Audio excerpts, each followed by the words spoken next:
Yung tapat kasi doon, yung tabi ni Eden, yung kahanggan ni Eden, naglunas na ganun, galing daw ng Iloilo. Opa. Agilid ang Iloilo ko. Testing ko na rin sa pare. Eh, ginawa niya, alang mapagdagan. Hinapa sa lunas, tapos bebentang ganyan. Ba, mahal na bagongin.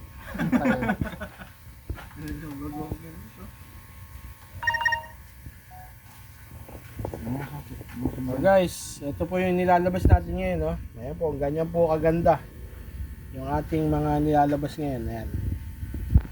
Pare-pares ang size, matataba, kitang-kitang walang sakit. Ayan po. Ayan, gano'ng kasigla. Ayan.